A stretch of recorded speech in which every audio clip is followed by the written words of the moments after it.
I said salute to the untouchable True School Sports Empire, That's taking right. The over untouchable. not only the South Florida boxing scene, but the worldwide boxing scene. It's personal between me and you, and I'm going to do you some serious harm, you big stiff idiot.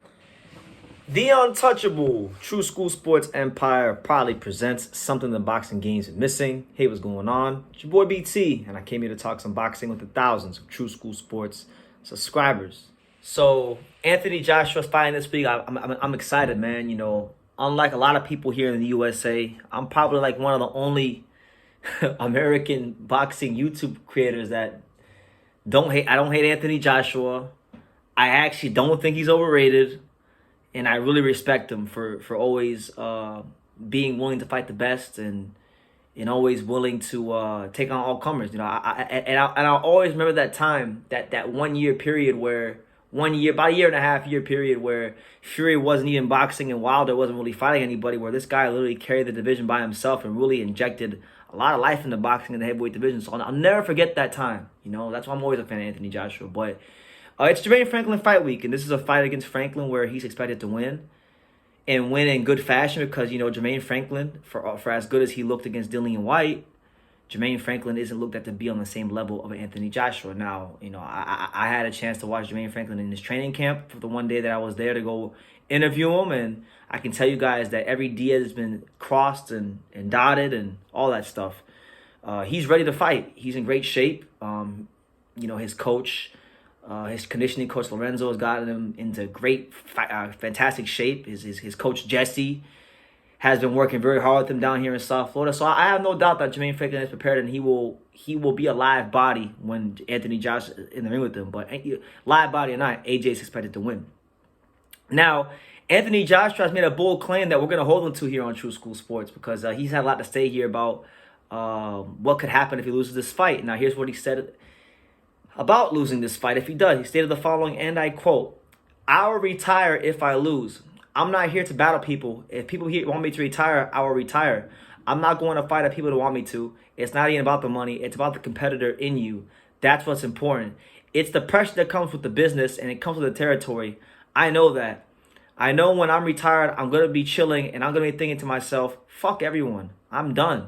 You lot put so much pressure on me, so when I am done, the chain is going to be gone, and I'm going to be laughing and loving life." And, you know, Anthony Joshua, I think, especially that last sentence, that's kind of how a lot of fighters feel. You know, when you get to a certain level as a fighter, a lot of people, boxing fans, you know, the media, like myself, we put a lot of pressure on these guys to perform, and it is a lot of pressure. And for Anthony Joshua, he's dealt with more pressure than probably 99.9% of boxing, excluding Canelo. You know, since he won the gold medal for the UK, and then since, you know, even being a prospect and, you know, jumping up a lot of interest very early in his career, he's always had to deal with a lot of pressure. So I get where he's coming from, but he's got to beat Franklin. Like, to me, Jermaine Franklin, this needs to be a fight where when we watch Anthony Joshua, this needs to be a fight where we say, okay, Anthony Joshua's back, and while maybe he can't beat the Usyks of the world, you know, you can't just be a Jermaine Franklin caliber opponent and beat him. Now, Jermaine Franklin's an interesting character because he's a hard guy to truly quantify how good he is. Like, and the reason I say that is because you can't really judge him off of past fights early in his career, because this is a guy that has had a lot of stopping and starting with his career, fights falling out. But when he got the opportunity to fight against Dillian White on short notice, he performed very, very well. So now, for the first time genuinely in his career, he's getting a fight with a top opponent where he's making good money, where he's going to be, where he's been able to train to his optimum best, and it's not been on short notice. So now we're gonna really find out in this fight how good Jermaine Franklin is, because he was a good amateur fighter. He has a good reputation here in the American boxing community. He's not a guy that is a loudmouth like a lot of the American heavyweights, like a Jarrell Miller or Trevor Bryan. He's actually kind of a laid back kind of guy, very quiet. And it's always those quiet ones you got to watch out for. So I'm looking very forward to see what Anthony Joshua does against Jermaine Franklin. And if he loses, listen, if he loses to Jermaine Franklin, then Jermaine Franklin all of a sudden becomes a legitimate player in the heavyweight division. And Anthony Joshua, we'll see if he holds true to retiring. But I've always been in the mindset for Anthony Joshua that the demons he has from his American debut against Andy Ruiz, they've never been exercised. And until those demons have been exercised, I've always felt like he'll always be at a bit of a disadvantage in his career. And with that being said, Anthony Joshua hasn't ruled out exercising those demons and fighting in America again. He stated the following about fighting in the USA again. I quote, "I think it's a possibility. I think about it. I was thinking about it recently. I've got a trainer in Derek James who's in America, so it makes sense to fight again in America." You know? So there you have it. Anthony Joshua is obviously the cash cow of British boxing. He's the golden boy of British boxing. He's been great for British boxing and boxing the world over. You know, he's fought in Saudi, he's fought in many different countries, but he's only had that one fight in America. And when he came to America and those bright lights of the USA at Madison Square Garden hit him, he couldn't handle them.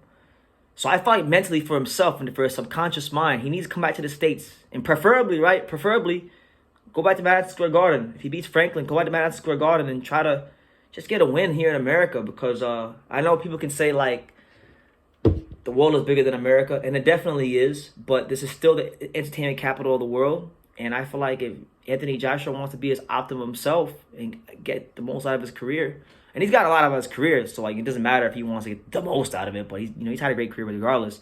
But I think for him, he should try to come to America, get a win in America, and then try to maybe box Deontay Wilder at the MGM Grand. That's really the fight that we need to see in the heavyweight division. Really, if he beats Franklin, we need to see Deontay Wilder versus Anthony Joshua at the MGM Grand Garden Arena in Las Vegas. That's what we need to see. Make it like a, and then all the Brits can come over to the States like they did for Ricky Hatton when he fought Floyd. So that's it. That's what it is, guys. That's the video. Anthony Joshua saying he's going to retire if he loses to Franklin, so we'll hold him to that.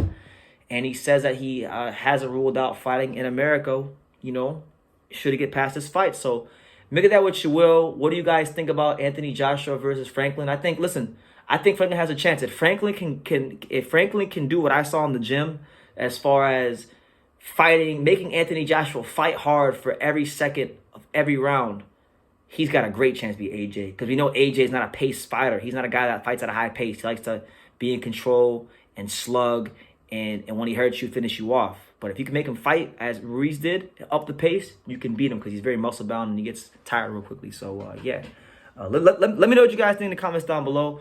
Make sure you guys take the time to subscribe. And like I say in every single one of these videos, you can love me or you can hate me, but I'm just a kid from doing it. So until next time, take care, guys.